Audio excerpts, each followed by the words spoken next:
Bueno, vamos a ver en este video sobre lo que es el TP de sistemas sensoriales especiales. Preferentemente nos vamos a referir en este video a lo que es la visión. Después yo voy a subir uno en donde voy a explicar audición. Lo separé para que no sea un video tan largo. Aparte son dos temas diferentes, no era necesario ponerlo todo en un mismo video. Así que bueno, vamos a arrancar. Primero vamos a hablar sobre lo que es el ojo. Todo esto ya lo vieron en anatomía y en histología en primer año, pero vamos a dar un repaso para que ustedes me puedan seguir más adelante en los temas que son más importantes del video. Es necesario que ustedes tengan la base para poder entender todo lo demás. O sea, es importante que sepan la anatomía del ojo y ciertas características de la histología para que puedan seguirme. Así que bueno. El ojo, nosotros sabemos que es una esfera que está llena de líquido y que está conformada por 3 capas de tejido, que estas capas de lo que son interna a externa son llamadas túnica interna, túnica media y túnica externa. Lo que es la túnica externa también es llamada como capa fibrosa o también la llaman túnica fibrosa, que acá la tenemos representada, que esta está formada por lo que es la córnea en su porción anterior y la esclerótica. Ahora, en la túnica media, que también es llamada como capa vascular o tracto uvial, que acá la tenemos representada como lo que es la túnica vascular, esta está formada por lo que es el iris en la porción anterior, el cuerpo ciliar a continuación y por último lo que es la coroides. Por último, tenemos lo que es la túnica interna o la capa nerviosa. Esta túnica nerviosa está conformada por lo que es la retina, que la tenemos acá representada en amarillo. Entonces, en esta diapositiva tenemos representado lo que son todas las características que forman parte del ojo y que va a ser necesario saber para poder entender bien el tema. Entonces, dijimos que teníamos una túnica externa, que esta túnica externa también era llamada como capa fibrosa y estaba formada por lo que es la córnea, que está acá anteriormente, y la esclerótica. Acá toda esta túnica externa la vemos representada en color gris. La córnea se encuentra en la parte anterior del ojo y se continúa hacia posterior con la esclerótica. Esta córnea es convexa, es transparente y es avascular. Es la estructura que presenta mayor poder de refracción, o sea, refracción de lo que son los haces de luz que ingresan por el ojo. Y a continuación de esta dijimos que teníamos lo que era la esclerótica rodeando todo el ojo. Es lo que nosotros vemos en el ojo como la parte blanca del ojo. Bueno, toda esta está compuesta por lo que es tejido conjuntivo y esta es la que le provee un sitio de fijación a lo que son los músculos que me van a mover el ojo. Esta esclerótica me va a rodear al ojo en su totalidad, menos en la parte donde es perforada por el nervio óptico. También tenemos lo que es, dijimos, la túnica media. Esta túnica media también es llamada como capa vascular o tractuvial y está formada por el iris anterior, el cuerpo ciliar que se continúa con el iris y por último la coroides, que está representada como en un violeta, un rosita acá. El iris es la parte más anterior de la túnica, es la porción pigmentada del ojo, o sea, es la parte que está coloreada, que vemos acá que está representada.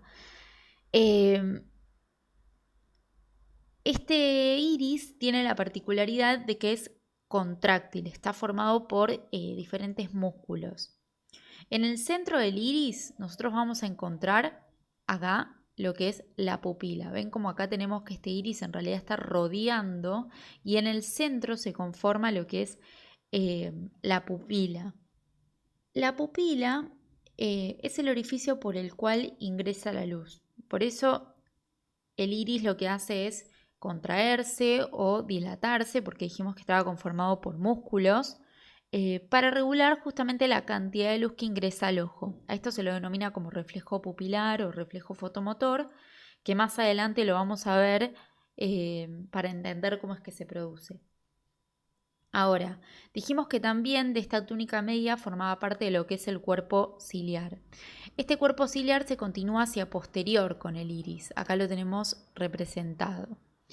Está conformado por los procesos ciliares, que son como prolongaciones que nacen desde el cuerpo ciliar, y también está conformado por lo que es el músculo ciliar.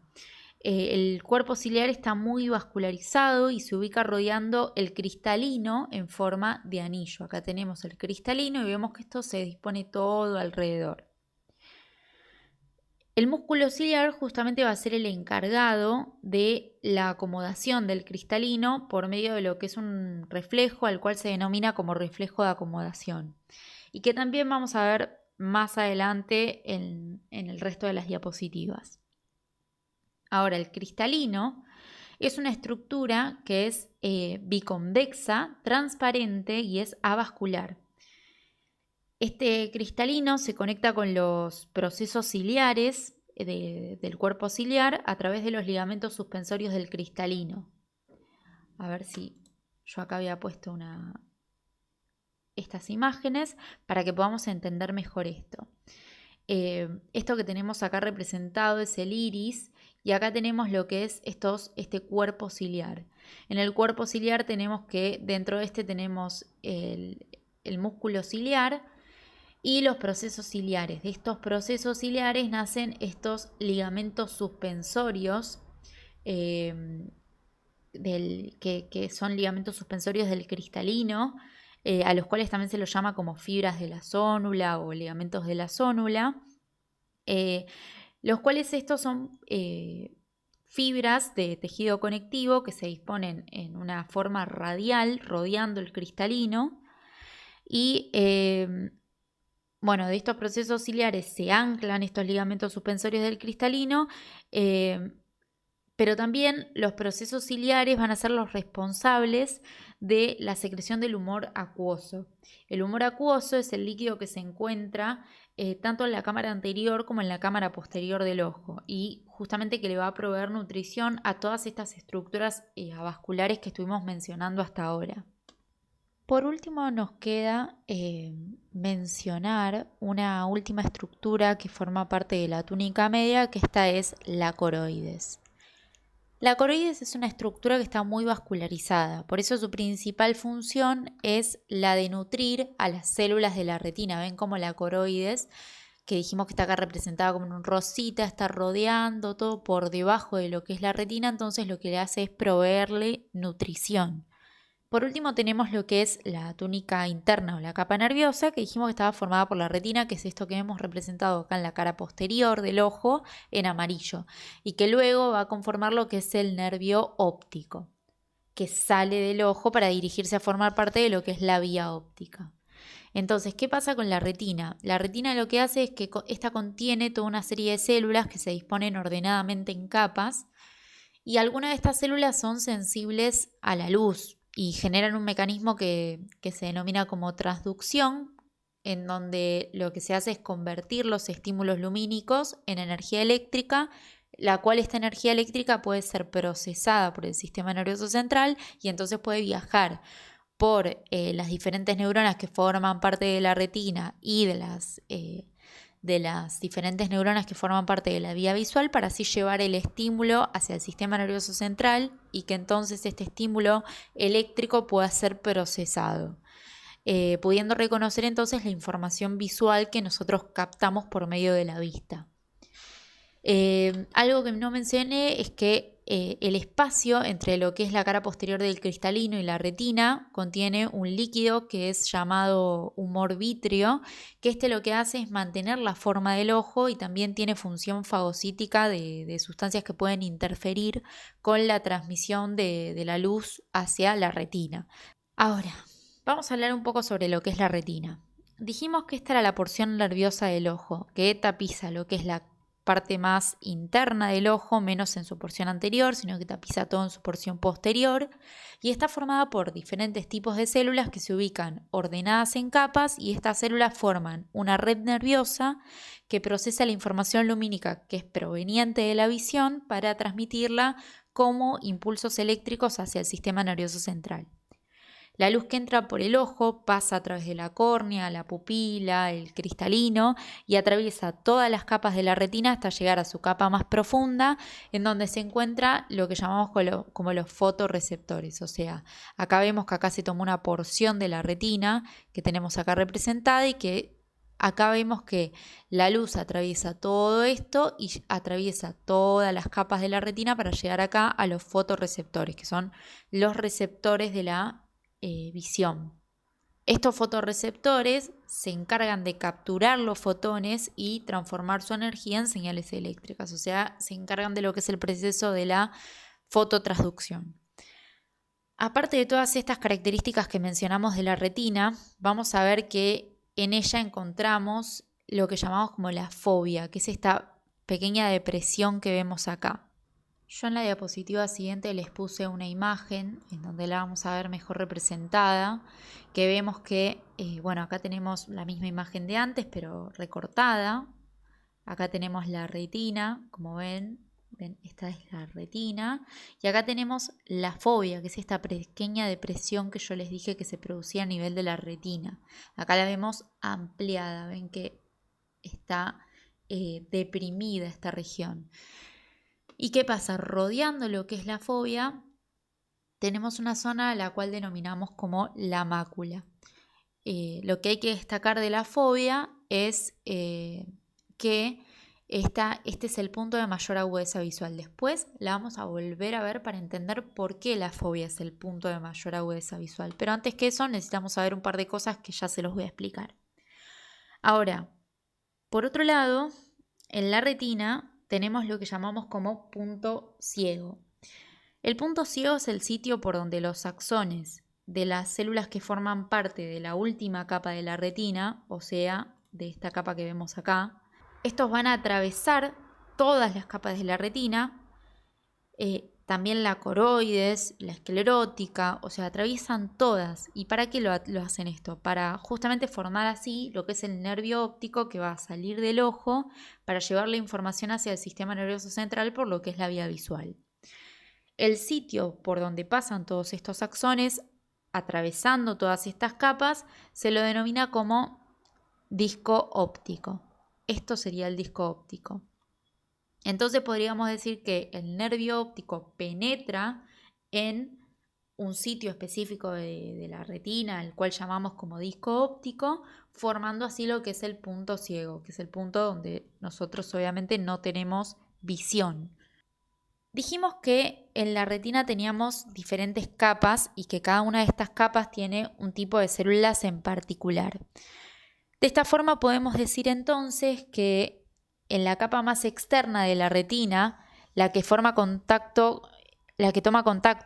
con la coroides, se la llama como capa pigmentada y está formada por lo que es el epitelio pigmentario, que es esta que vemos acá. Este epitelio pigmentario se encarga de absorber los excesos de luz y también le da mantenimiento a los fotorreceptores, que dijimos que eran los receptores de la visión, y les da mantenimiento renovando lo que es el fotopigmento de estos fotorreceptores y fagocitando lo que son los discos externos de los segmentos externos de los fotorreceptores para lo que es el recambio de los mismos. Ahora vamos a ver todas las características que tienen estos fotorreceptores para que todo esto que les estoy diciendo lo puedan entender. Más profundamente, por debajo de lo que es el epitelio pigmentario, ¿sí? Acá tenemos la coroides, el epitelio pigmentario y por debajo tenemos los fotorreceptores. Esta capa, denominada como capa de fotorreceptores o también llamada como capa nuclear externa, contiene lo que son los segmentos externos de los fotorreceptores y los núcleos de los fotorreceptores. De estos fotorreceptores tenemos dos tipos, que son los conos y los bastones, los cuales se van a diferenciar entre sí en un montón de características que ya vamos a ver.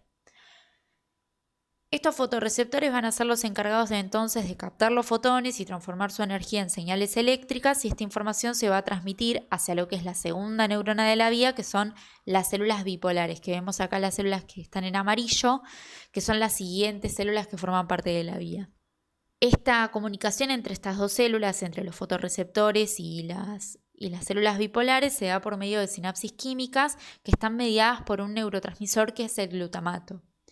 La sinapsis entre estas dos células se va a producir en la siguiente capa de la retina, la cual se la denomina como capa plexiforme externa, que esta contiene las terminaciones nerviosas de los fotorreceptores como también de las células bipolares.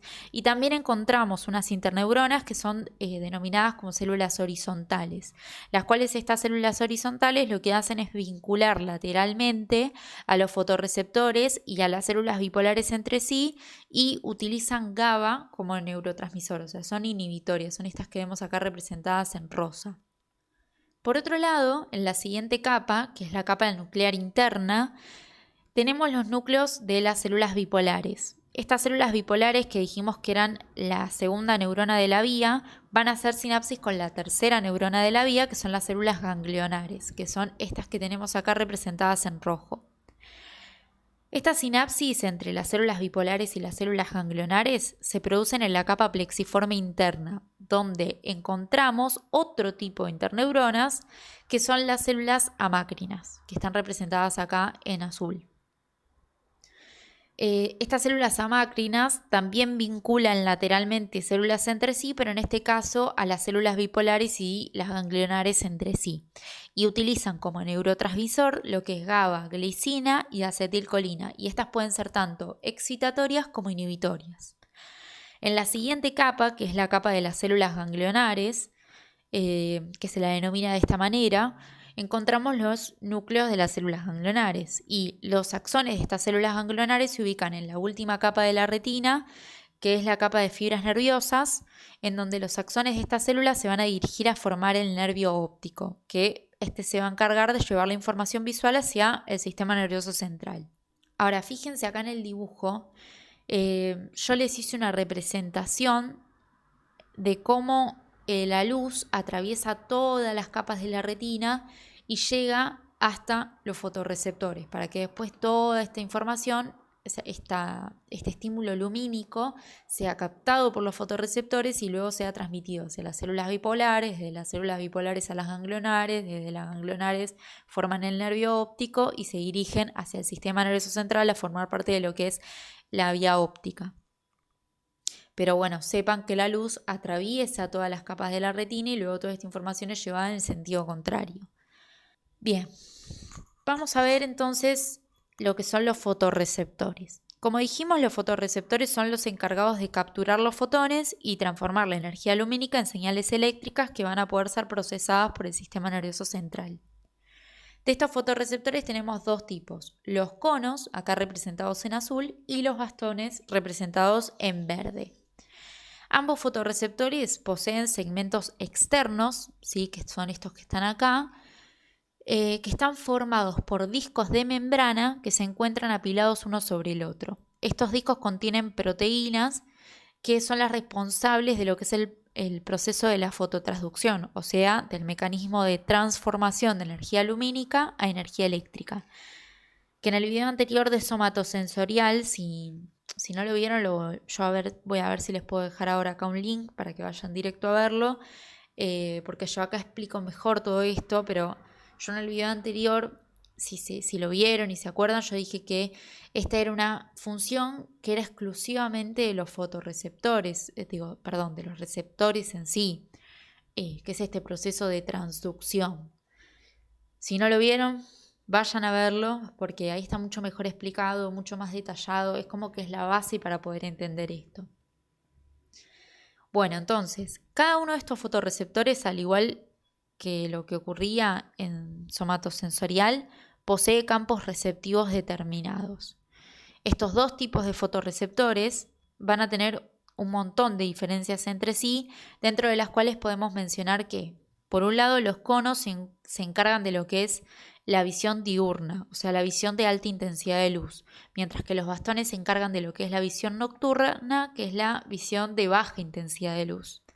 Los conos son poco sensibles a la luz, o sea, necesitan una gran cantidad de fotones para poder activarse, mientras que por otro lado los bastones son muy sensibles a la luz y estos necesitan muy poca luz para activarse, o sea, un fotón ya es suficiente para poder activar a los bastones.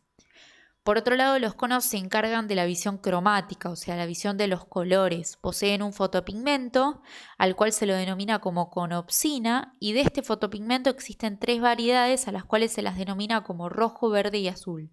Mientras que, por otro lado, los bastones tienen un fotopigmento que es llamado rodopsina, del cual tienen un único tipo. Por eso se dice que estos se encargan de lo que es la visión acromática. Solo nos permiten una visión en blanco y negro. Sobre esto podemos agregar que entonces los conos poseen una mucha menor cantidad de fotopigmento, pero mayor variedad. Mientras que los bastones tienen mayor cantidad de su fotopigmento rodopsina, pero una menor variedad, ya que tenemos un único tipo. En cambio, los conos teníamos varios tipos. En la periferia hay mayoritariamente bastones. En estas zonas es donde se encuentran más concentrados y transducen señales lumínicas informándonos sobre las bajas intensidades de luz. Pero la visión que es generada en las zonas periféricas es sumamente borrosa. Esto es porque los bastones nos permiten una visión con muy poca nitidez, mientras que los conos se encuentran preferentemente muy concentrados a nivel de lo que es la fobia. El cual, como dijimos, porque ya la mencionamos, es el punto de mayor agudeza visual, ya que los conos nos permiten una visión que es sumamente nítida. Por eso la fobia es el punto de mayor agudeza visual, porque únicamente en la fobia lo único que vamos a encontrar van a ser conos, que si volvemos a la diapositiva que habíamos visto antes, fíjense, a ver si la encuentro, esta. Fíjense que como en la fobia tenemos todos conos. Miren cómo estos que tienen forma de cono justamente son todos conos y es un área que es libre de bastones. Por eso les dije que la íbamos a volver a ver. Volvamos entonces a la diapositiva anterior. Entonces, como dijimos, los conos se encuentran preferentemente concentrados a nivel de la fobia, que este es el punto de mayor agudeza visual, porque justamente los conos nos permiten una visión sumamente nítida, a diferencia de los bastones que nos producían una visión que era bastante borrosa, con poca nitidez. Ahora, los conos también tienen una alta resolución temporal y espacial, y por ello se dice que se los usa principalmente para lo que es la visión fotópica, que es la visión que tiene muchos detalles, mientras que por otro lado los bastones tienen una baja resolución temporal y espacial, y por eso se dice que se los usa preferentemente para lo que es la visión escotópica, que es la visión que es carente de detalles. También los conos tienen una baja convergencia, es decir, que un único cono suele asociarse a una única célula bipolar, mientras que los bastones tienen una alta convergencia, es decir, que varios bastones pueden estar asociados a una única célula bipolar. Por último, los conos son de respuesta rápida, mientras que los bastones son fotorreceptores de respuesta más lenta. Algo importante a destacar de todo esto es que cuando tenemos una pérdida de conos en la retina, esto implicaría lo que es una ceguera total, mientras que si tenemos una pérdida de bastones únicamente vamos a tener lo que es una ceguera nocturna, o sea, no vemos cuando hay bajas intensidades de luz, que es lo que puede captar, digamos, el bastón. Dijimos que el pigmento visual de lo que eran los bastones era denominado como rodopsina, mientras que en los conos se denominaba como conopsina. Este pigmento visual son proteínas integrales en ambos casos, tanto en la rodopsina como en la conopsina, que estas proteínas integrales están presentes en el segmento externo de los fotorreceptores. En la imagen podemos ver representada una ampliación de lo que son los discos que se disponen apilados unos sobre otros, de lo que corresponde al segmento externo de, en este caso, un bastón. Entonces, acá vemos presentes todo lo que son una serie de proteínas integrales que van a participar en el proceso de la fototransducción, en donde en esto se va a captar lo que es el estímulo lumínico y va a ser convertido en un estímulo eléctrico. Vamos a entender cómo es que pasa todo eso.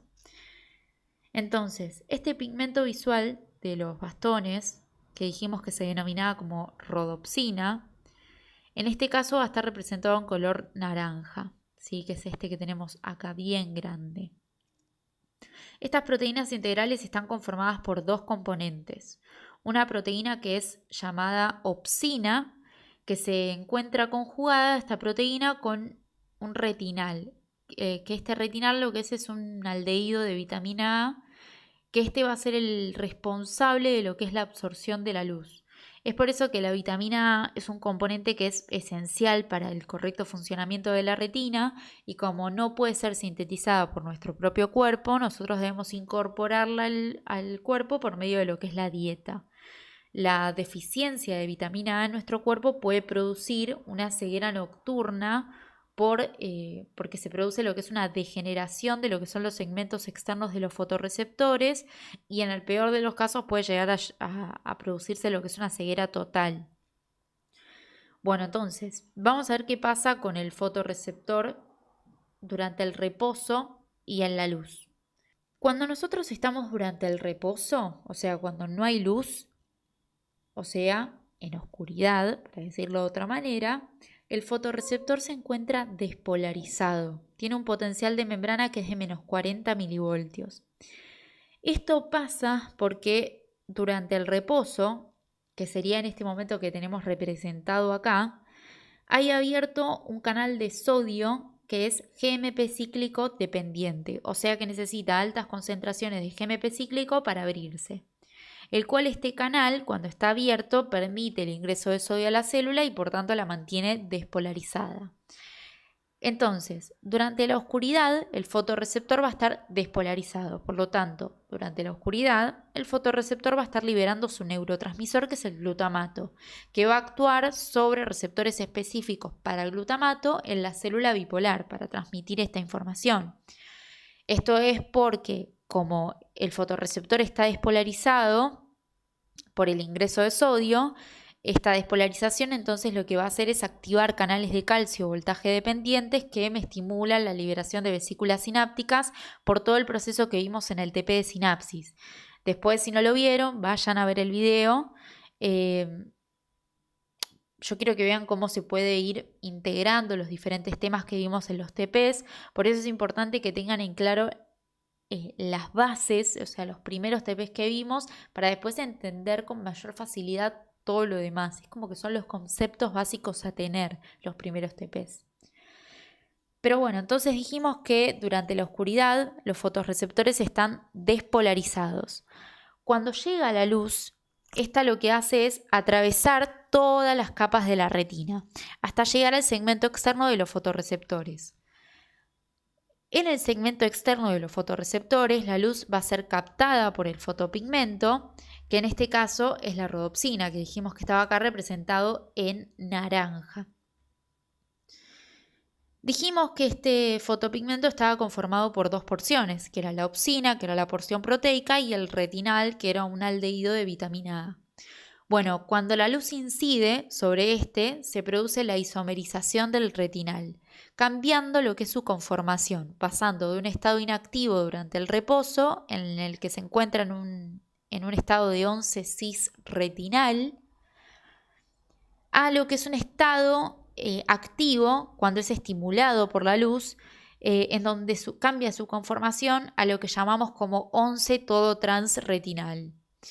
Este cambio conformacional activa a la parte proteica del fotopigmento, que es la opsina, y estos cambios conformacionales de toda esta molécula conduce a la activación de una proteína de membrana que es llamada fosfodiesterasa, que está acá representada en violeta. La fosfodiesterasa es una enzima que transforma el GMP cíclico en GMP lineal. Entonces, nosotros tenemos que acá este me activa a la fosfodiesterasa y cuando se activa la fosfodiesterasa, entonces el GMP cíclico que se encontraba en altas concentraciones activando mi canal de sodio, mi fosfodiesterasa lo transforma en GMP lineal. Bajan las concentraciones de GMP lineal en el interior de mi célula y por tanto, si bajan las concentraciones de GMP lineal dentro de la célula, lo que se hace es inactivar al canal de sodio que me permitía el ingreso de sodio y que me mantenía el fotorreceptor despolarizado. ¿Por qué? Porque ya tenemos menor concentración de GMP cíclico. Bajan las concentraciones de GMP cíclico. El GMP cíclico me mantenía lo que era este canal de sodio porque era GMP cíclico dependiente. Al generar GMP lineal, mi canal de sodio se inactiva, se cierra, deja de entrar sodio y entonces ¿qué pasa? Se hiperpolariza el receptor. O sea, el potencial de membrana del receptor pasa a ser más negativo, pasa a tener unos menos 70 milivoltios. Esta hiperpolarización me va a producir que no se libere más neurotransmisor, ya que se van a inactivar los canales de calcio voltaje dependientes y por lo tanto las vesículas sinápticas no van a poder ser liberadas. Entonces, podemos afirmar que el glutamato, que es el neurotransmisor del fotorreceptor, se libera únicamente durante el reposo, cuando la célula está despolarizada, o sea, durante la oscuridad. Y cuando tenemos luz, el fotorreceptor se hiperpolariza y por tanto deja de liberar su neurotransmisor, que es el glutamato. ¿Hasta ahí estamos? Este neurotransmisor liberado va a poder producir dos respuestas posibles en las células bipolares. Por un lado puede producir PEPs, potenciales excitatorios posinápticos, o PIPs, potenciales inhibitorios posinápticos. La respuesta que tiene este neurotransmisor liberado por el fotorreceptor, que dijimos que era durante la oscuridad, cuando el fotorreceptor estaba en un estado despolarizado, la respuesta va a depender del tipo de receptor que está presente en las células bipolares. El 50% de las células bipolares contienen un tipo de receptor que es denominado como mGlu-R6, el cual es un receptor metabotrópico que está acoplado a proteína GI y me va a generar una inhibición sobre la célula bipolar, o sea, me va a generar PIPs en la célula bipolar, o sea, potenciales inhibitorios posinápticos. Esto quiere decir que durante la oscuridad, cuando se está liberando glutamato por parte del fotorreceptor, lo que hace es actuar inhibiendo a la célula bipolar que tiene este tipo de receptor. En cambio, cuando reciben luz, se deja de liberar glutamato por parte del fotorreceptor y se produce la activación de la célula bipolar, porque no hay glutamato que actúa a nivel del receptor mGlu-R6, que es inhibitorio y por tanto no me la inhibe. A esta célula bipolar que se prende con la luz, porque dijimos que cuando se liberaba glutamato no se estaba inhibiendo, la llamamos célula bipolar centro-on, o también es llamada on-center. El 50% restante de las células bipolares tiene otro tipo de receptor que es llamado un receptor AMPA-kainato, que es un receptor ionotrópico de glutamato, que cuando se une a glutamato me va a generar potenciales excitatorios posinápticos, o sea que va a estimular a la célula bipolar. Por lo tanto, cuando se une, cuando nosotros estamos en oscuridad, el fotorreceptor está liberando glutamato y entonces, como el fotorreceptor está liberando glutamato, se produce la activación de la célula bipolar porque el glutamato se une a este receptor AMPA-kainato que me activa a la célula bipolar para que se genere este potencial excitatorio posináptico. En cambio, cuando tenemos luz, el fotorreceptor deja de liberar glutamato y por lo tanto la célula bipolar no va a ser estimulada porque no hay glutamato que actúe a nivel del receptor AMPA-kainato y que me active esta célula bipolar. A esta célula bipolar que se apaga con la luz, porque deja de ser estimulada por glutamato, la llamamos célula bipolar centro-off o también llamada off-center. De esta manera se pueden describir dos vías posibles para llevar la información de los fotorreceptores hacia las células ganglionares, que son la siguiente neurona luego de las células bipolares. Por un lado tenemos lo que es la vía on, que se prende con la luz justamente, y la vía off, que es la vía que se apaga con la luz. Entonces, los bastones solo pueden generar potenciales inhibitorios posinápticos en las células bipolares. Por lo tanto, solo utilizan la vía on, no utilizan la vía off. O sea, utilizan la vía que se prende con la luz. Ahora, en el caso de los conos utilizan las dos vías, es decir, pueden generar tanto potenciales excitatorios posinápticos como potenciales inhibitorios posinápticos a nivel de lo que son las células bipolares. Cada tipo de célula bipolar luego va a sinapsar con un tipo de célula ganglionar, las que también van a recibir el nombre de células ganglionares on-center o centro-on y células ganglionares off-center o centro-off. dependiendo con la célula bipolar con la cual sinapsen. Y obviamente esto va a depender del tipo de receptor que contengan estas células bipolares, que es la que va a determinar si son de la vía on o de la vía off. Ok, bueno, si vemos en esta diapositiva, vemos representado en gris, acá arriba, lo que es un campo receptivo. La visión posee, al igual que la piel, como vimos en somatosensorial, lo que llamábamos como campos receptivos. Un campo receptivo de la retina es aquella región del espacio visual que hace que una célula ganglionar de la retina cambie su manera de disparar bajo la presencia de cierto estímulo visual. O sea, hace que la célula ganglionar se active. Esta célula ganglionar es el aferente primario de la vía visual. Los campos receptivos de la retina se pueden dividir en una porción central, que en esta imagen la vemos representada en un color gris más oscuro en el centro, y en una porción periférica que rodea la porción central, que está representada en un color gris más claro. Fíjense que nuestro fotorreceptor está relacionado con el centro del campo receptivo y desde este fotorreceptor se forma lo que es la vía on-center o también llamada centro-on y la vía off-center o también llamada centro-off. Entonces, vamos a ver qué pasa en esta vía on y off tanto durante el reposo, o sea, durante la oscuridad, como cuando tenemos la presencia de un estímulo lumínico. Cuando nosotros tenemos oscuridad, como en este caso, mi fotorreceptor dijimos que se va a encontrar despolarizado, ya que contiene altas concentraciones de GMP cíclico que me activan los canales de sodio GMP cíclico dependientes, que me permiten el ingreso de sodio y mantienen al fotorreceptor despolarizado con un voltaje de membrana de menos 40 milivoltios aproximadamente. Como mi fotorreceptor está despolarizado, mis canales de calcio voltaje dependientes van a estar abiertos y por lo tanto se va a estar liberando glutamato. Ahora, ¿qué pasa con este glutamato que yo libero? Como tenemos representado un cono, dijimos que los fotorreceptores de tipo cono podían tomar los dos caminos, o sea, tanto la vía on como la vía off. Por eso acá tenemos representadas ambas vías. Y esto iba a depender del tipo de receptor que teníamos en nuestras células bipolares, o sea, si teníamos una vía on o una vía off, iba a depender del tipo de receptor que teníamos presente en esta sinapsis entre el fotorreceptor y la célula bipolar. Entonces acá yo les hice una ampliación para que vean los dos tipos de receptores con los que interactúa este glutamato liberado por el fotorreceptor. En una de las células bipolares tenemos representado el receptor mGlu-R6, que está en verde, mientras que por otro lado en la célula bipolar tenemos representado el otro tipo de receptor, que es el receptor AMPA-kainato, que es acá que está representado en rojo.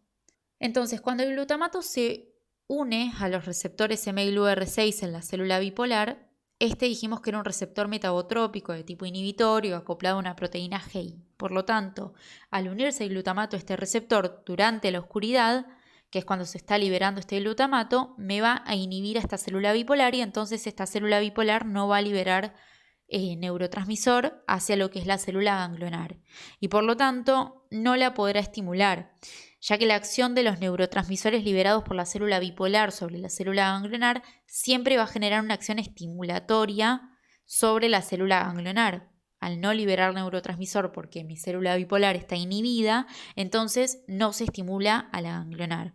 O sea, tanto en la vía on como en la vía off, yo voy a tener que mi célula bipolar, cuando libera su propio glutamato, sí o sí, si está liberando glutamato, me va a estimular a la célula ganglionar. O sea, estas sinapsis son siempre de tipo estimulatorias. Si hay neurotransmisor, se estimula. Si no hay, no se estimula. En esta vía que estamos mencionando, esta célula bipolar se encuentra apagada durante la oscuridad, pero cuando nosotros tenemos luz, esta célula bipolar se prende. Es por esto que a esta la llamamos como centro on o también llamado on center, ya que justamente se prende con la luz, porque en oscuridad la inhibimos para que no libere su propio neurotransmisor, pero cuando hay luz no va a estar inhibida y por tanto va a liberar neurotransmisor. Ahora lo vamos a ver. Vamos a ver qué pasa con la otra célula bipolar que tiene el otro tipo de receptor. Dijimos que como estamos en oscuridad, nuestro fotorreceptor libera glutamato. Este glutamato actúa sobre receptores AMPA-kainato presentes en la célula bipolar Y entonces estos receptores dijimos que eran de tipo estimulatorios, entonces por lo tanto durante la oscuridad el glutamato me va a estar estimulando a esta célula bipolar que tiene los receptores AMPA-cainato. Entonces esta célula bipolar va a estar liberando su propio neurotransmisor, que acá lo vemos liberando. Y este glutamato me va a estar estimulando a la célula ganglionar con la que sinapsa, porque dijimos que estas eran siempre de tipo estimulatorias. Entonces, si había neurotransmisor, se estimulaba la célula ganglionar. Entonces, como podemos ver, esta célula bipolar se va a encontrar prendida durante la oscuridad, pero durante la luz se apaga.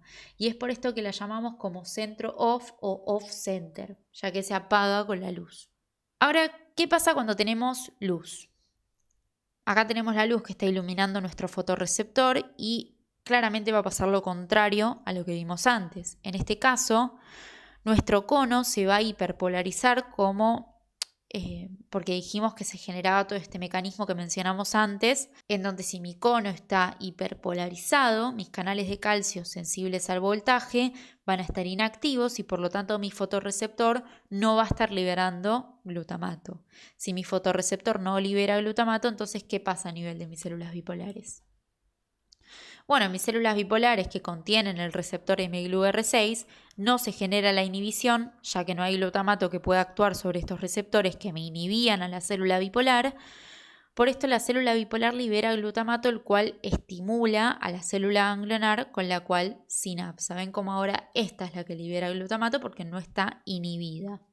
Y por tanto me estimula a la ganglionar. Por esta razón, ¿sí?, a esta célula bipolar la llamamos on center, porque acá vemos cómo se prende y libera glutamato cuando hay luz.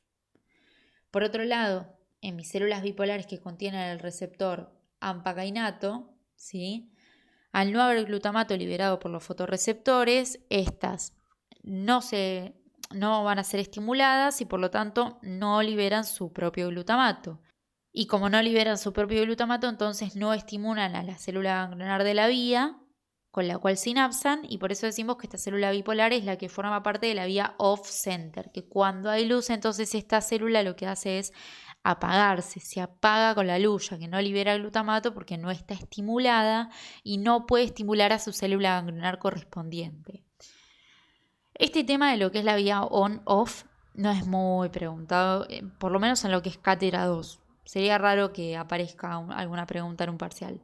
Suelen preguntar más sobre todo lo que son reflejos o diferencias entre fotorreceptores o algún tipo de patología visual, pero en cátedra 1 sí puede llegar a aparecer alguna que otra pregunta sobre esto.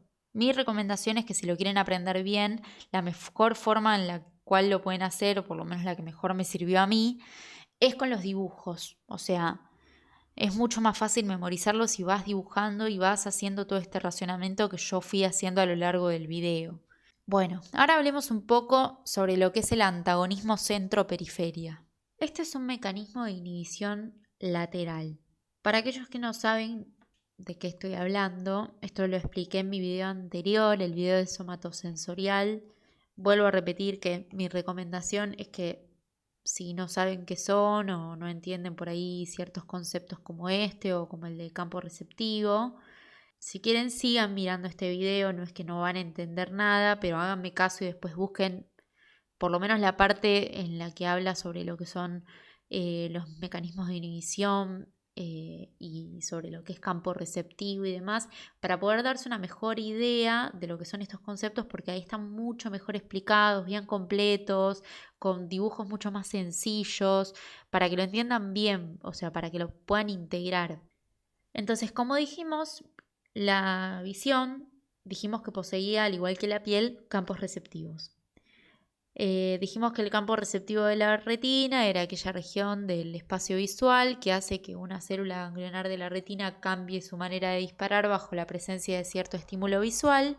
Y bueno, nosotros acá tenemos representado lo que es este campo receptivo del que hablamos, y acá vemos dos fotorreceptores. Uno está ubicado en el centro del campo receptivo y el otro está ubicado en la periferia del campo receptivo. Entonces, como dijimos, el antagonismo centro-periferia es un mecanismo de inhibición lateral que sirve para focalizar con mayor precisión un estímulo en particular y está mediado por las células horizontales, que son estas que tenemos acá representadas en marrón, las cuales dijimos que eran interneuronas que relacionaban a los fotorreceptores y a las células bipolares entre sí. Estas células horizontales son GABAérgicas, es decir, que liberan GABA. Y en este mecanismo lo que hacen es modular la actividad de los fotorreceptores. Este es un proceso que es fundamental para aumentar el contraste de un estímulo luminoso más intenso por sobre otro que es mucho menos intenso. También este sistema me permite detectar variaciones bruscas de lo que es cambios de luz-oscuridad. Pero ¿cómo es que funciona este antagonismo centro-periferia? Bueno, esto es así. Los conos de la periferia del campo receptivo siempre están conectados con los conos del centro del campo receptivo por medio de lo que son estas células horizontales. Por lo tanto, las células horizontales van a poder modificar la actividad de los fotorreceptores como también de las células bipolares con las cuales sinapsan. Si nosotros, con lo que sabemos hasta ahora, estimulamos el centro del campo receptivo, ¿sí? O sea, lo iluminamos, vamos a ver que mi fotorreceptor del centro se va a hiperpolarizar y que por lo tanto va a dejar de liberar glutamato. Este se encuentra conectado con una célula bipolar de tipo on-centro o on-center que se prende con la luz. Entonces, como mi fotorreceptor no está liberando glutamato, no estimula a mis receptores mGlu-R6 de mi célula bipolar on-centro y por lo tanto estas no se van a encontrar inhibidas y entonces van a empezar a liberar su propio glutamato que va a estimular a mi célula ganglionar de tipo on-center. Pero ¿qué pasa cuando yo genero la estimulación de mi campo receptivo en la periferia de este y no en el centro? Bueno, cuando se estimula la periferia del campo receptivo con un estímulo lumínico, se produce la hiperpolarización del fotorreceptor ubicado en la periferia, lo cual me va a generar una disminución en la liberación del glutamato por parte de este fotorreceptor, o sea, de los fotorreceptores de la periferia del campo receptivo. Al ocurrir esto, una célula horizontal con la cual sinapsa este fotorreceptor se va a hiperpolarizar, ya que los receptores de glutamato presentes en las células horizontales son de tipo ampagainato, o sea, son estimulatorios. Entonces, la célula horizontal, por ausencia de glutamato por parte de lo que es el fotorreceptor, deja de ser estimulada, se hiperpolariza y deja de liberar su neurotransmisor GABA. Este neurotransmisor GABA, que se liberaba sobre las terminaciones del fotorreceptor del centro del campo receptivo, este se liberaba durante la oscuridad cuando nosotros teníamos que nuestro fotorreceptor de la periferia estaba en oscuridad liberando glutamato, estimulaba mi célula horizontal que liberaba GABA. Ahora, como yo no estoy liberando GABA, mi fotorreceptor del centro no va a estar inhibida por GABA, ¿no? Entonces, ¿qué pasa? Al disminuir este estímulo inhibitorio tónico que se producía cuando había oscuridad en la periferia, entonces mi fotorreceptor del centro se va a despolarizar. Al despolarizarse, aumenta la liberación de glutamato por parte de este fotorreceptor, el cual actúa sobre el receptor de la célula bipolar on-center, el cual es inhibitorio, y va a producir la hiperpolarización de la célula bipolar, la cual deja de liberar su propio glutamato y al dejar de liberar su propio glutamato no va a estimular a la célula ganglionar on-center. Por lo tanto, la luz en la periferia del campo receptivo hace que la célula ganglionar de centro on se inhiba. Aumenta así este contraste que queremos generar mediante este mecanismo de inhibición lateral.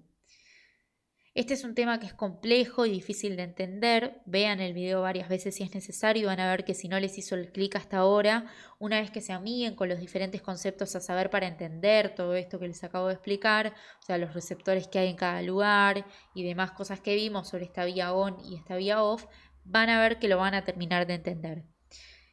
Todas estas imágenes que yo les estoy mostrando las copié del Purbes por si las quieren buscar en algún libro para tenerlas impresas. De todas formas, mi recomendación es que siempre hagan los dibujos ustedes, ayuda a memorizar. Hablemos un poco sobre lo que son las células ganglionares. Estas son las que a través de sus prolongaciones centrales forman el nervio óptico, o sea, son el aferente primario de la vía visual, y de estas células ganglionares tenemos 4 tipos diferentes: las células P, las células M, las células ni P ni M y las células ganglionares de la periferia de la retina. Entonces, cada una de estas va a presentar diferentes características entre sí. Dentro de lo que son las células P, estas representan el 80% de las células ganglionares de la retina, se ubican principalmente en la fovea y proyectan exclusivamente al cuerpo geniculado lateral del tálamo, o sea, forman parte de lo que es la vía visual primaria, que ahora la vamos a ver más a fondo. Estas son responsables de lo que es el análisis visual detallado y estático. Presentan además actividad cromática, o sea, se encargan del análisis visual fino y del color. Estas descargan permanentemente mientras el estímulo esté presente y contienen campos receptivos pequeños, o sea, una mayor discriminación y mayor nitidez. Estas se encargan de formar lo que es la vía parvocelular o también llamado parvosistema. Por otro lado, las células M representan el 10% de las células ganglionares y proyectan a lo que es el cuerpo geniculado lateral del tálamo y también al tubérculo cuadrigémino superior. Estas son responsables del análisis visual de la forma y el movimiento, con alta sensibilidad para detectar lo que son los contrastes de luminosidad. Estas son de respuesta acromática, o sea, no procesan la información del color como las anteriores, como las células P. Descargan cuando el estímulo aparece o cuando varía su intensidad y son las que se encargan de formar lo que es la vía magnocelular o también llamada magnosistema. Por otro lado tenemos lo que son las células ni P ni M, que estas proyectan al área tectal y participan en los reflejos oculomotores y los reflejos pupilares. Estas poseen alta sensibilidad para detectar contrastes de luminosidad y también son acromáticas, o sea, no procesan lo que es la información del color. Y por último tenemos las células ganglionares de la periferia de la retina, que estas células contienen fotopigmento, por lo tanto actúan o pueden actuar como fotorreceptores, proyectan al hipotálamo, principalmente a lo que es el núcleo supraquiasmático del hipotálamo. Por eso estas participan en algunos procesos neuroendocrinos, como por ejemplo la sincronización de los ritmos circadianos de lo que es el sueño y la vigilia. El campo visual es la porción del mundo exterior que va a ser apreciada con ambos globos oculares y con la mirada fija, sin movimientos de la cabeza. Al campo visual se lo puede dividir en un campo binocular, que es el que es apreciado por ambos ojos, y por otro lado tenemos lo que es el campo monocular de cada ojo, que son los campos que pueden ser apreciados por uno de los dos ojos nada más. El campo visual también se lo puede dividir en 4 cuadrantes, 2 cuadrantes temporales y 2 nasales. Los nasales serían los del centro del campo visual y los temporales serían los de la periferia del campo visual de cada ojo. Vamos a ver un poco sobre lo que son las vías visuales. La vía visual comienza a nivel de la retina. El receptor de esta vía es el fotorreceptor y estos fotorreceptores transducen el estímulo lumínico en un estímulo eléctrico. Y luego lo que hacen es transmitir el estímulo hacia la célula bipolar, la cual va a hacer sinapsis con el aferente primario de la vía, que dijimos que era la célula ganglionar, y las acciones de esta última célula atraviesan todas las capas de la retina, forman el disco óptico, que es el sector de la retina por donde emergen los axones de las células ganglionares, formando lo que es el nervio óptico o segundo par craneal. Este nervio óptico lleva la información visual proveniente de cada ojo. Acá vemos que se forma tanto del ojo derecho como del ojo izquierdo. Ahora, es importante saber, antes de hablar sobre el resto de la vía, que al igual que como pasaba con nuestro campo visual, a la retina también yo la voy a poder dividir en 4 cuadrantes, 2 temporales y 2 nasales. A las 2 semirretinas nasales llega la información proveniente, ¿sí? Como vemos acá, a la hemirretina nasal de ambos globos oculares, llega la información proveniente de los hemicampos temporales homolaterales. O sea, esta llega la información del campo visual temporal homolateral y de este del campo visual homolateral temporal. Mientras que, por otro lado, a las 2 semirretinas temporales llega la información proveniente, ¿sí? Como en este caso, y en este caso, de lo que son los semicampos nasales homolaterales, o sea, los correspondientes a cada ojo. A este llega la información proveniente del hemicampo nasal homolateral y a este llega la información proveniente del hemicampo visual homolateral, o sea, del mismo lado. De esta forma, ahora sí podemos decir que toda la información proveniente del campo visual derecho va a viajar por lo que es el nervio óptico derecho y toda la información del campo visual izquierdo, ¿sí?, viaja por el nervio óptico izquierdo. Entonces, ya sabiendo esto, podemos seguir viendo lo que es el resto de la vía visual. Los axones de las células ganglionares forman los nervios ópticos de cada ojo, pero como vemos, los axones de las células ganglionares de las semirretinas nasales, que están acá, esta y esta, van a decusar en la línea media, formando lo que llamamos como el quiasma óptico, que es esto que vemos acá. Y se dirige junto con los axones de las células ganglionares de las semirretinas temporales contralaterales a formar las cintillas ópticas o también llamadas tracto óptico, que son estas que están acá. Como vemos acá decusan en la línea media. Y acá vemos que esta trae información de lo que es la hemirretina temporal del lado derecho y esta trae la información de la hemirretina nasal del lado izquierdo. Y esto es lo que llega a nivel de lo que es el tracto óptico. Lo contrario pasa en el tracto óptico del lado contrario. Estos axones se van a dirigir hacia lo que es el cuerpo geniculado lateral del tálamo, donde va a sinapsar con el cuerpo de la segunda neurona de la vía. Y desde ahí, los axones de las neuronas talámicas van a enviar sus axones de una forma mucho más ramificada, formando lo que llamamos como radiaciones ópticas. Estas radiaciones ópticas se van a formar a nivel de lo que es la cápsula interna y se van a dirigir hacia lo que es la corteza visual primaria, que es también llamada corteza visual calcarina o corteza visual estriada, la cual esta es el área 17 de Brodmann o también llamada B1 del lóbulo occipital.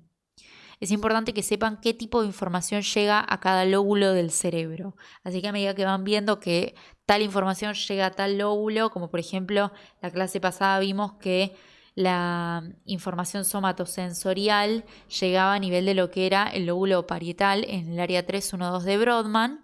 Entonces es importante que sepan que a esa región, en el lóbulo parietal, llega ese tipo de información. Igual que tenemos que saber que en el lóbulo occipital llega la información visual. Entonces, de esta manera, cuando llegamos a nivel de lo que es la corteza visual primaria, queda conformada lo que es la vía visual primaria, a la cual también llamamos como corteza retinogenículo estriada, ya que va desde la retina, pasa por el cuerpo geniculado lateral del tálamo y de ahí a la corteza estriada o también llamada corteza visual primaria.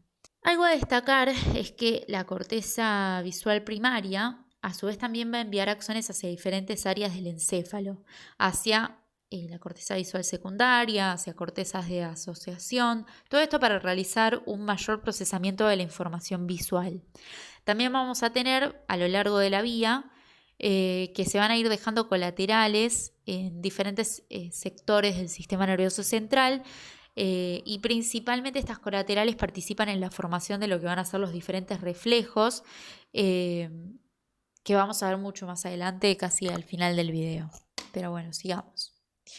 Ahora, los axones que van desde la retina al cuerpo geniculado lateral del tálamo conforman la vía retinogeniculada, la cual está compuesta por dos vías que se disponen de forma paralela entre sí y van a llevar diferente información.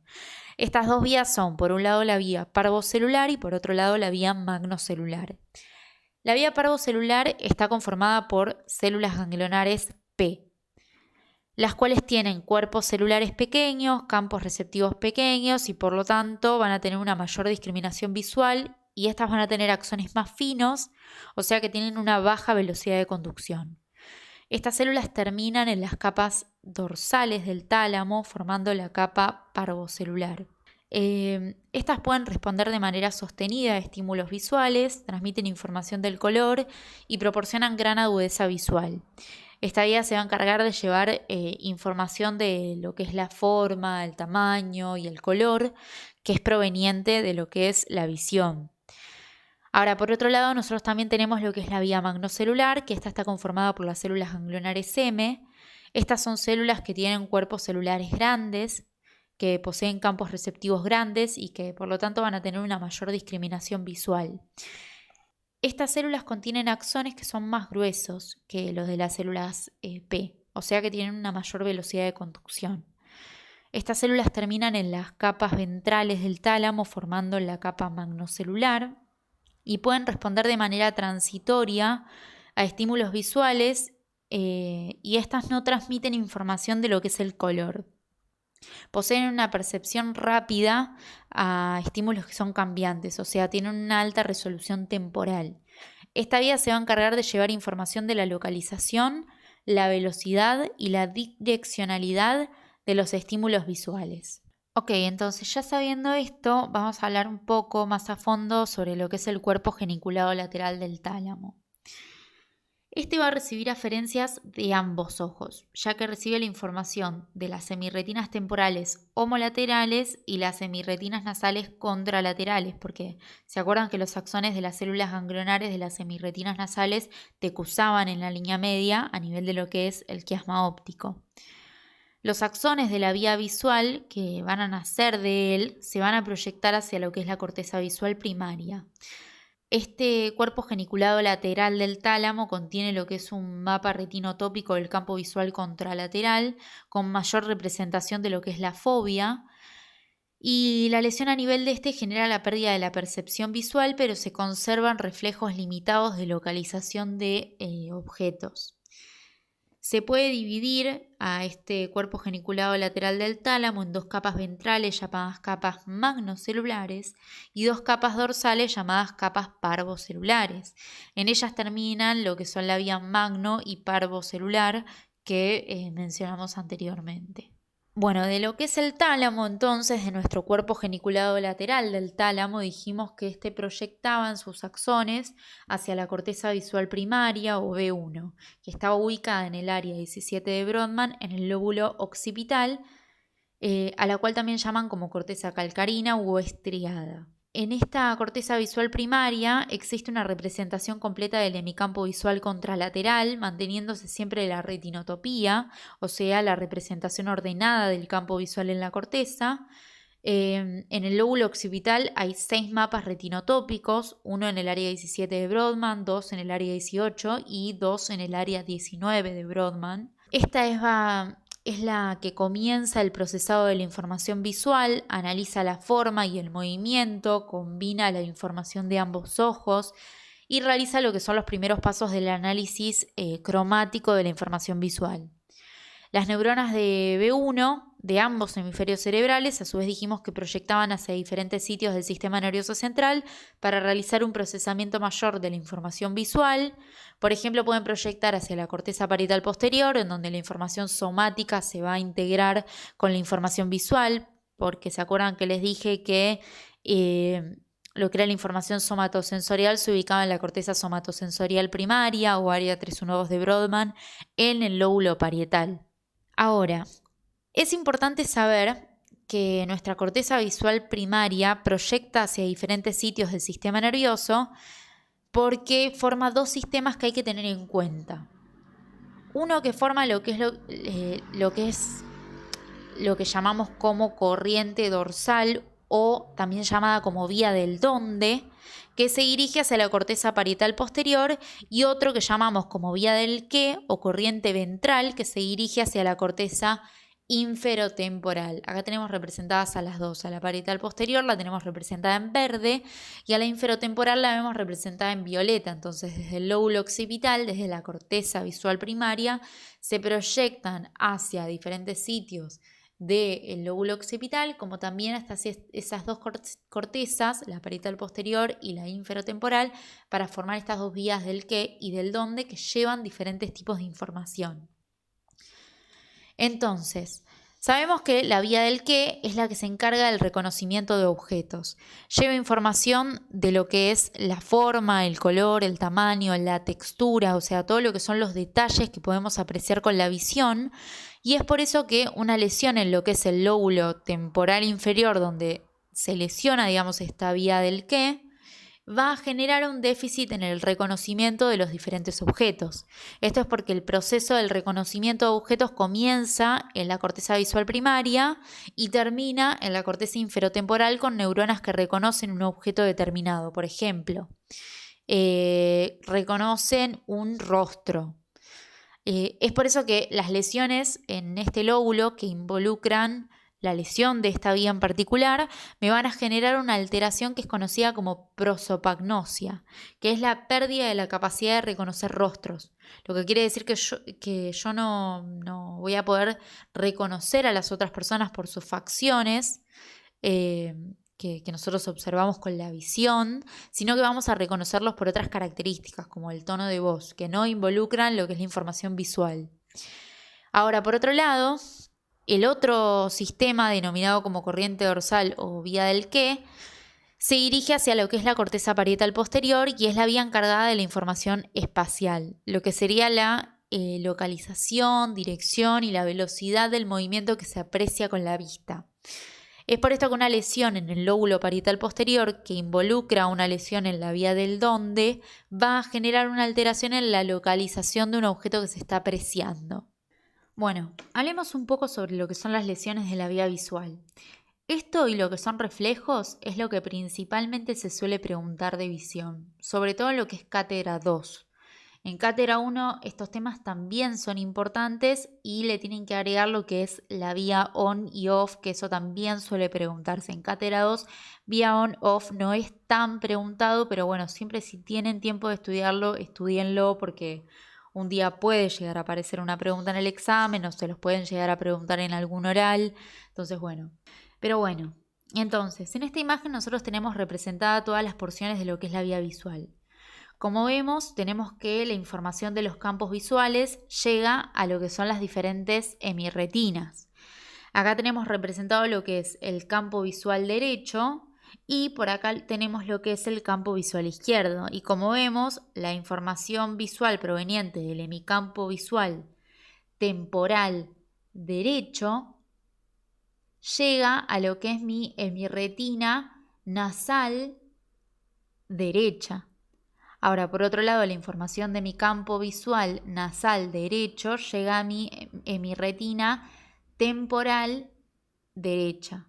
Por otro lado, lo que es la información de mi campo visual nasal izquierdo llega a mi hemirretina temporal izquierda y la información de mi campo visual temporal izquierdo llega a lo que es mi retina nasal izquierda. O sea, sigan esta información del color, que lo que viene de acá llega acá, lo que viene de acá llega acá y lo mismo pasa de este lado para poder entender cuál es la información del campo visual que llega a cada ojo. Fíjense que después lo que es mi retina, vemos que esta información viaja todo por acá y lo de mi retina viaja por acá. O sea que pueden hacer el seguimiento de lo que son los colores a lo largo de la vía para poder entender esto que les voy a explicar ahora, que son las lesiones de la vía visual.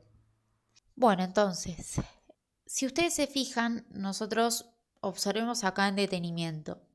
Dijimos que nosotros, nuestro campo visual del ojo izquierdo, esta información de lo que era tanto mi campo visual nasal como mi campo visual temporal llega a lo que es mis semirretinas nasal y temporal del mismo ojo, o sea, homolateral, o sea, del ojo izquierdo.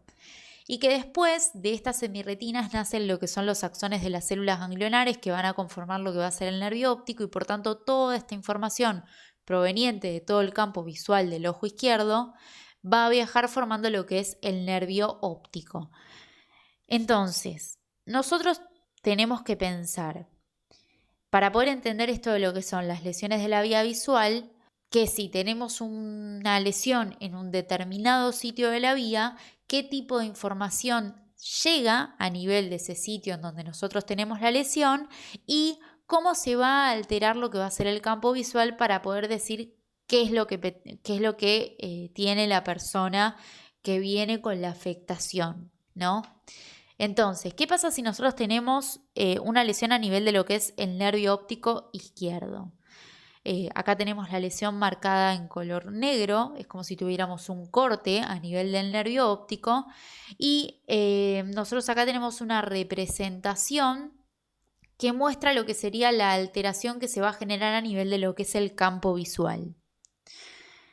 Entonces, nosotros tenemos que ver qué tipo de información lleva el nervio óptico lesionado. Y como vemos acá, los axones de las células ganglionares dijimos que provenían de lo que eran las semirretinas nasal y temporal del lado izquierdo, que recogen lo que es la información de lo que es todo el campo visual izquierdo, tanto nasal como temporal. Entonces, en el dibujo que tenemos acá al lado, nosotros dijimos que teníamos representado lo que era nuestro campo visual y cuando nosotros estamos sanos vamos a poder ver lo que es la totalidad del mundo exterior, digamos, con ambos ojos. Ahora, si nosotros nos lesionamos el nervio óptico, perdemos la visión del campo visual del ojo lesionado. ¿Por qué? Porque ya esta información no llega. O sea, esta información no va a llegar a la corteza y yo no la voy a poder procesar. Entonces pierdo esta información que proviene de estas dos semirretinas y que viene justamente de estos campos visuales. Entonces, el dibujo que yo tengo que hacer acá es la alteración que se va a producir a nivel de mi campo visual. Y como estos vienen de mi campo visual del ojo izquierdo, tanto de mi campo visual nasal como de mi campo visual temporal, yo voy a tener una alteración que se denomina como amaurosis o ceguera total del ojo lesionado. En este caso, justamente el ojo izquierdo, porque está lesionado lo que es el nervio óptico del lado izquierdo. Y vemos acá como en rosa se observa la porción del mundo exterior que no podemos observar.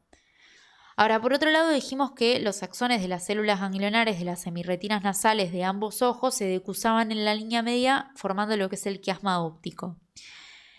La lesión a nivel de lo que es el quiasma óptico, ¿sí?, que acá la tenemos marcada, va a causar ceguera de ambas mitades temporales del campo visual de los dos ojos, a lo que llamamos como hemianopsia bitemporal heterónima.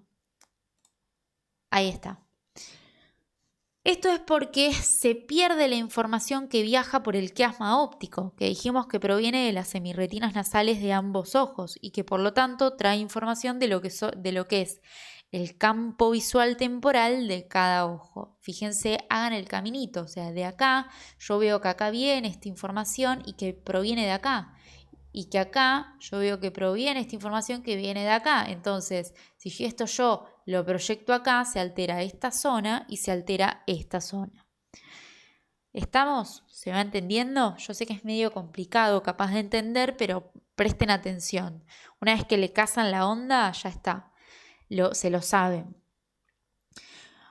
Bueno, a ver, esta lesión que se produce a nivel de lo que es el quiasma óptico ocurre frecuentemente cuando se produce algún tumor en la hipófisis, que al generar que el tamaño de la hipófisis aumente, lo que hace es comprimir justamente el quiasma óptico y generar este tipo de patologías. Se la llama hemianopsia bitemporal heterónima, ya que el término anopsia se utiliza para describir lo que son defectos grandes del campo visual. Cuando hablamos de un defecto pequeño nos referimos más a lo que llamamos como un escotoma. Ahora, por otro lado, se dice que es bitemporal porque altera ambos campos visuales temporales y heterónima porque altera el campo visual izquierdo de un ojo y el derecho del ojo otro, del otro ojo, perdón. Ahora vamos a compararlos con los que siguen para que vean la diferencia entre lo que es una heterónima y una homónima. No es importante que sepan este concepto, pero se los explico para que los ayude a memorizar esta palabra que por ahí les puede resultar difícil. Pero bueno, una vez que los axones decusaron en la línea media, se van a dirigir a formar los tractos o cintillas ópticas. Estos van a llevar información del campo visual nasal homolateral, o sea, del mismo lado, y del campo visual temporal contralateral, o sea, del lado contrario.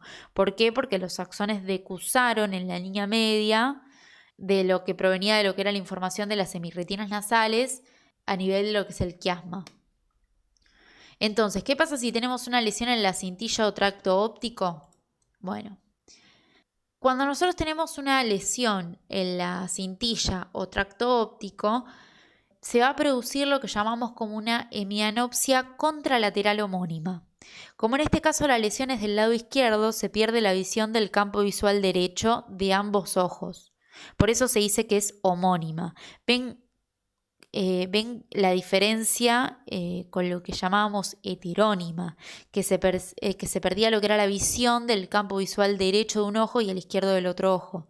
Bueno, en este caso se pierde la visión de ambos campos visuales derechos de cada ojo, o sea, del campo visual temporal del ojo derecho y del campo visual nasal del ojo izquierdo. Tienen que hacer este recorrido de pensar de dónde viene la información para poder llegar a esta conclusión. Para mí por eso siempre es mejor que cuando les aparece en el examen una pregunta de estas es preferible que se hagan el dibujo a un costado y sigan el camino inverso desde donde se genera la lesión para saber qué tipo de información llevan los axones que tenemos ahí y así saber cuál es el campo visual que vamos a tener alterado. Pero bueno, estos axones o tractos ópticos llegan al núcleo o cuerpo geniculado lateral del tálamo y de ahí nacen fibras que se ramifican y forman en la cápsula interna lo que llamábamos como las radiaciones ópticas, que son las que tenemos acá. Ahora, dependiendo de la zona que se lesione estas radiaciones ópticas, puede producir diferentes tipos de cuadrantopsias. La cuadrantopsia es una pérdida de lo que es un cuadrante del campo visual. Lo más común es la que se produce la lesión de una porción de las radiaciones ópticas a la que llamamos como loop de Meyer, lo que va a causar lo que es una ceguera en el cuadrante superior contralateral a la lesión, a lo que llamamos como cuadrantopsia contralateral superior. Ahora, si lesionamos las radiaciones dispuestas más internamente, que son estas que vemos acá, ¿sí? Puede generar lo que es una cuadrantopsia contralateral inferior, o sea, en vez de estar arriba, va a estar abajo, ¿sí? Donde se va a ver afectado justamente el cuadrante inferior contralateral, ¿sí? O sea, este que tenemos acá. Bueno, ahora, por último, las lesiones en la corteza visual primaria en general provocan un déficit parcial en el campo visual contralateral a la lesión, ya que es muy raro que se lesione toda la representación visual que tenemos en la corteza. Si así fuera, ¿sí?, se produciría lo que es una hemianopsia contralateral homónima con preservación de la fobia. Pueden ver cómo se ve un círculo en el medio, este que tenemos acá, que muestra cómo la visión de la fobia se conserva. Esto es porque la fobia es el punto que presenta una mayor agudeza visual, por lo tanto, esta se encuentra ampliamente representada en la corteza visual y va a involucrar un gran número de neuronas corticales, entonces es muy difícil que se vea alterada toda el área cortical que contiene esa representación debido a su gran tamaño, y es por eso que el campo visual suele estar conservado en este tipo de lesiones. Ahora, si la lesión es dorsal a la cisura calcarina, la ceguera será en el cuadrante inferior del campo visual contralateral con preservación de la fobia. O sea, este de acá. Y esto de acá arriba se mantendría. O sea, en vez de ser una hemianopsia, en este caso sería una cuadrantopsia, pero con respeto de lo que es la mácula o la fobia. Mientras que por otro lado, si la lesión es ventral a la cisura calcarina, la ceguera será en el cuadrante superior contralateral a la lesión. O sea, la ceguera va a estar en el cuadrante superior y no en el cuadrante inferior.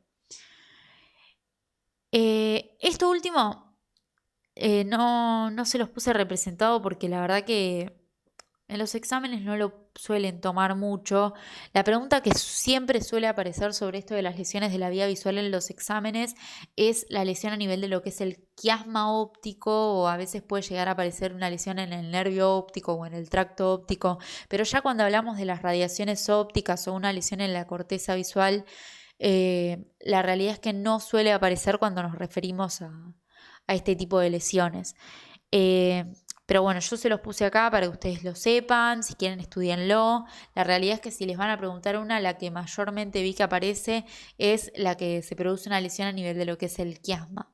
Empezamos con lo que es la parte de los reflejos. Vamos a hablar un poco sobre lo que es el reflejo de acomodación. Bueno, a ver, este reflejo involucra una estructura que ya mencionamos del ojo, que es el cristalino. Dijimos que este era una estructura que es biconvexa, transparente, avascular, la cual, como vemos en la imagen, se conecta con lo que son los procesos ciliares, que eran prolongaciones que nacían de lo que es el cuerpo ciliar. Y que el cuerpo ciliar también estaba conformado por lo que es el músculo ciliar, que acá lo vemos representado rodeando lo que es la totalidad del cristalino. Y bueno, acá internamente tendríamos lo que son los procesos ciliares, son estos que vemos acá, y acá tenemos el músculo ciliar.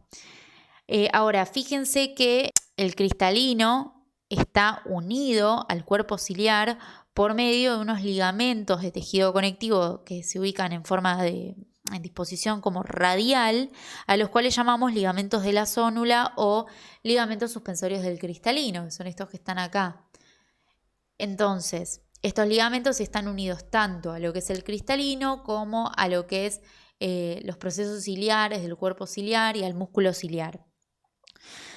Entonces, ¿qué pasa con el cristalino? El cristalino tiene la capacidad de cambiar su forma, o sea, cumple con una cierta elasticidad, pudiendo achatarse, o sea, aplanarse o volverse más esférico, justamente dependiendo de lo que quiera hacer. El reflejo de acomodación se da gracias a la elasticidad intrínseca del cristalino, que cumple justamente con esta funcionalidad. ¿Pero para qué es esto? Bueno, esto lo hace justamente para observar objetos que se encuentran cerca o que se encuentran lejos de nuestra vista sin ningún tipo de problema. Entonces, ¿cómo es? Dijimos que el cristalino estaba anclado a los procesos ciliares del cuerpo ciliar por medio de los ligamentos suspensorios del cristalino. Entonces, lo que ocurre es que cuando nosotros miramos un objeto que se encuentra lejos, ¿sí?, el cristalino se aplana. Miren cómo acá nosotros estamos mirando un objeto que se encuentra lejos de nuestra vista y nuestro cristalino está aplanado. Este cristalino se aplana para poder observar ese objeto que se encuentra lejos con mayor nitidez. Eso es porque cuando miramos a lo lejos, el músculo ciliar que tenemos acá rodeando el cristalino, anclado al cristalino por los ligamentos suspensorios del cristalino, este músculo ciliar, cuando nosotros estamos mirando un objeto que se encuentra a lo lejos, se va a encontrar relajado. Y al estar en reposo, lo que hace es traccionar a los ligamentos de la zónula o ligamentos suspensorios del cristalino, los cuales al estar anclados al cristalino lo traccionan, generando el aplanamiento del cristalino. Lo contrario ocurre cuando miramos un objeto que se encuentra cercano a la vista, como en esta imagen que vemos acá.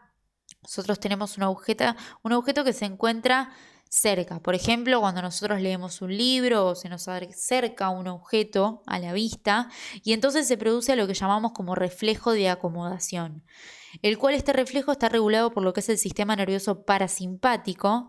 El parasimpático lo que hace es estimular la liberación de acetilcolina, generando que el músculo ciliar se estimule y que por lo tanto se contraiga.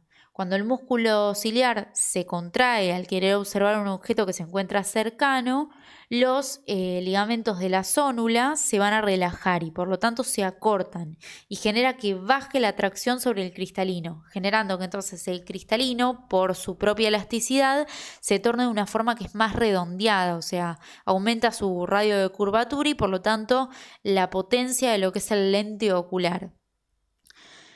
Esto produce que aumente lo que es el ángulo de convergencia de los haces que llegan a la córnea y son refractados por el cristalino, haciendo que converjan a una menor distancia, manteniendo que la imagen se siga formando a nivel de la retina, como ven que pasa en ambos casos. Entonces, de esta manera yo puedo enfocar los objetos tanto de cerca como de lejos, y recordemos que nosotros siempre queremos que nuestros rayos de luz converjan directamente sobre la retina, y esto se da gracias a las lentes de mi ojo que generan esta refracción de los rayos de luz, que son la córnea, el cristalino, y por eso cuando alguno de estos dos falla se generan diferentes patologías. Cuando hablamos de este tipo de patologías, nos referimos a estas patologías que son súper conocidas, son de la vida diaria y re comunes en el día a día, que son la miopía, la hipermetropía. Pero bueno, vamos a ver un poco más de cada una de ellas para entender por qué se produce esto. Cuando nosotros hablamos de un ojo con visión normal, o sea que no tiene ningún tipo de patología, hablamos de un ojo hemétrope. Como ven en la imagen, los rayos de luz convergen perfectamente sobre la retina. Ahora, cuando los ojos presentan un eje anteroposterior más corto de lo normal, o sea, un globo ocular que es demasiado pequeño, o un sistema de refracción que es demasiado débil, por ejemplo, una córnea que es poco gruesa, que tiene poco grosor menos de lo normal. Este tipo de ojos va a poseer una patología a la cual esta es una patología refractaria que llamamos como hipermetropía. En este tipo de ojo la imagen se forma por detrás de la retina. Fíjense cómo los haces de luz llegan atrás de la retina. Entonces esto me va a generar una visión borrosa y que está fuera de foco. Estas personas a las cuales llamamos hipermétropes no pueden enfocar objetos que están cercanos a la vista. Para corregir este tipo de alteración se necesitan unas lentes que son lentes convergentes o también llamadas biconvexas, las cuales son lentes positivas.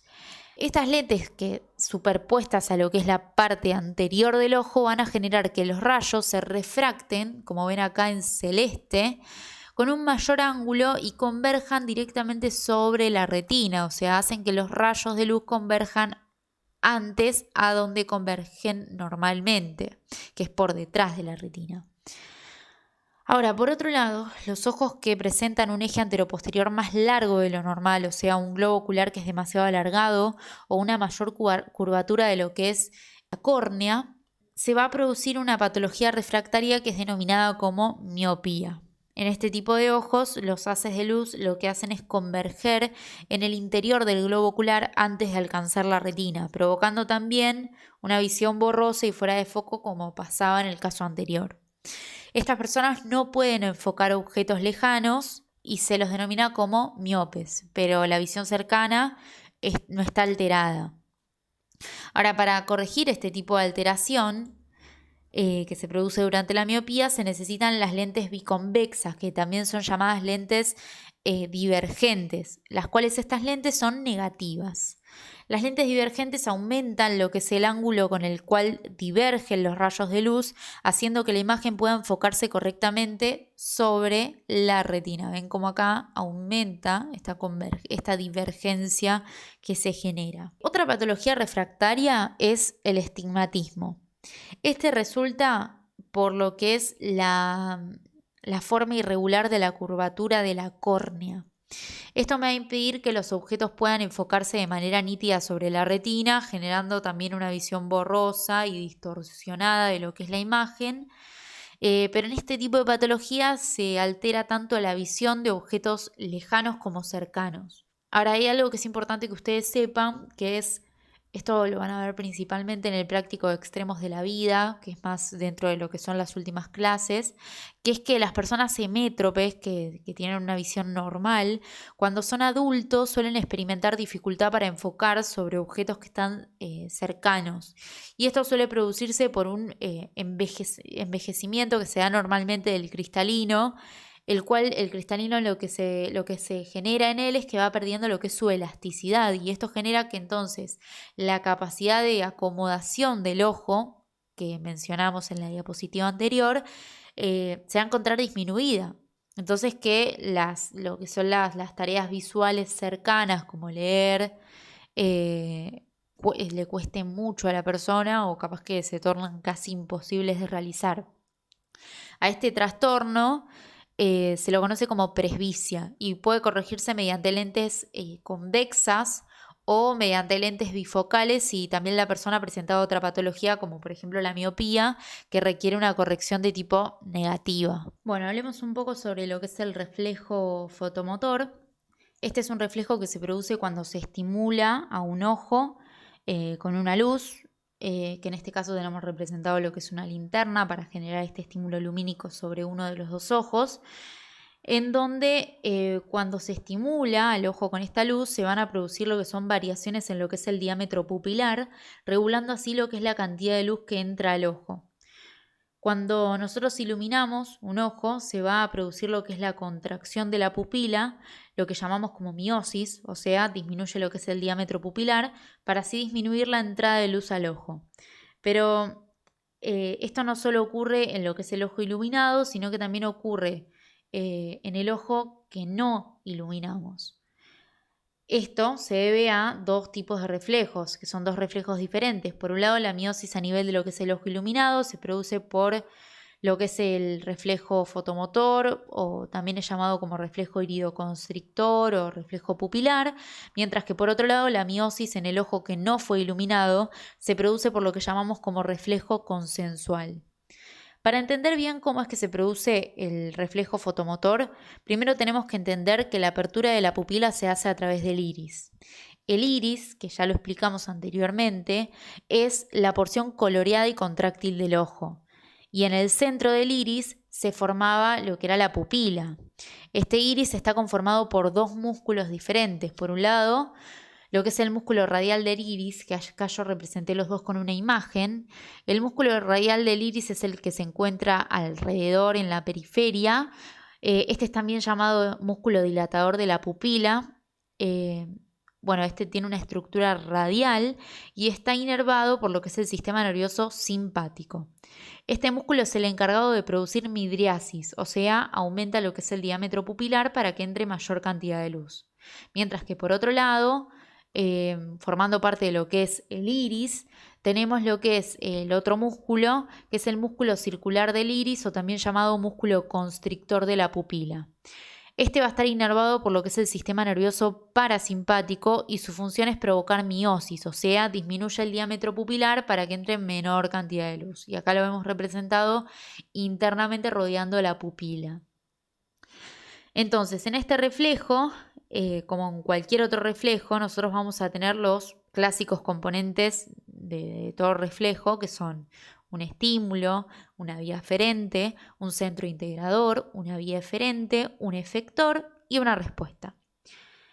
En el reflejo fotomotor, el estímulo es la luz, o sea, cuando nosotros iluminamos a uno de nuestros dos ojos. En este caso, con la linterna, nosotros estamos estimulando uno de nuestros ojos en donde se va a producir lo que es este reflejo fotomotor. Este es el estímulo. El receptor de este reflejo son los fotorreceptores de la retina. Estos captan la luz, la transforman en un estímulo eléctrico y luego esta información viaja por la vía aferente, que esta vía aferente está conformada por lo que es la vía óptica. Esta vía aferente va a comenzar en las células ganglionares de la retina, las cuales antes de llegar al tálamo, que dijimos que se dirigían en la vía visual primaria al núcleo geniculado lateral del tálamo, pero antes de llegar a estas células ganglionares de la retina van a enviar colaterales a partir de lo que es la cintilla óptica, que son estas que tenemos acá, hacia el mesencéfalo. Estas colaterales se dirigen hacia lo que son los núcleos pretectales ubicados a nivel del mesencéfalo, en donde van a hacer sinapsis con una interneurona que va a sinapsar dirigiéndose hacia lo que es el núcleo parasimpático del tercer par, que es el nervio oculomotor, el cual este núcleo también se lo denomina como núcleo del tercer par, núcleo de Inger-Westphal, o creo que también es llamado como núcleo iridoconstrictor, el cual este núcleo es un núcleo parasimpático. Ahora, este núcleo a nivel del mesencéfalo conforma lo que es el centro integrador de este reflejo. Las fibras originadas en este núcleo son las que van a salir del mesencéfalo formando parte del tercer par craneal, el cual conforma lo que es la vía aferente de este reflejo. De esta manera, las fibras que nacen del núcleo iridoconstrictor se van a dirigir hacia la órbita, pero antes de llegar a ella van a hacer sinapsis con una neurona que está ubicada en el ganglio ciliar. Las neuronas que emergen de este ganglio se van a dirigir hacia lo que es el músculo circular o constrictor de la pupila en el lobo ocular, que formaba parte de lo que es el iris, el cual se va a contraer por la acción del estímulo lumínico.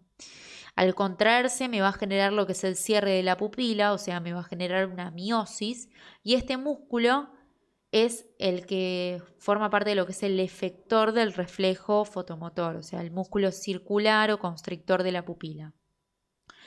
De esta manera, entonces, cuando hay mucha intensidad de luz, se genera esta respuesta en donde se contrae la pupila, estimulando el músculo esfínter o músculo circular del iris para que entre menor cantidad de luz al ojo. Pero dijimos que cuando nosotros iluminábamos uno de los dos ojos, se contrae la pupila tanto homolateral, o sea, del mismo lado que recibe el estímulo lumínico, pero también la contralateral. Y esto estaba mediado por otro reflejo, al cual nosotros llamábamos como reflejo consensuado o reflejo consensual. Que este se producía a nivel de lo que era el ojo contralateral, o sea, el ojo no iluminado. Esto se produce porque a nivel del mesencéfalo, cada núcleo pretectal se conecta, o sea, miren cómo acá envía colaterales hacia los dos núcleos de Edinger-Westphal, o sea, los núcleos de Edinger-Westphal de ambos ojos, del ojo homolateral, para generar lo que es el reflejo fotomotor, y el contralateral para generar lo que es el reflejo consensuado o consensual. Por esta razón, cuando yo ilumino un solo ojo, se genera miosis en ese mismo, pero también en el contralateral que no fue iluminado, y por lo tanto se estimulan las vías eferentes que van tanto hacia el ojo derecho como hacia el ojo izquierdo, y de esta forma la respuesta se produce en ambos ojos y no solo en el ojo iluminado. Bien, hasta acá fue todo. Yo les voy a dejar los links de las imágenes que utilicé a lo largo del video para que si ustedes las quieren buscar, las puedan buscar en estas páginas. Se lo dejo en la descripción del video. Estos son los libros que yo utilicé para poder hacer este video. Siempre bibliografía oficial de la cátedra. Bueno, y espero que les haya servido y que les haya gustado. Les mando un beso. Suerte.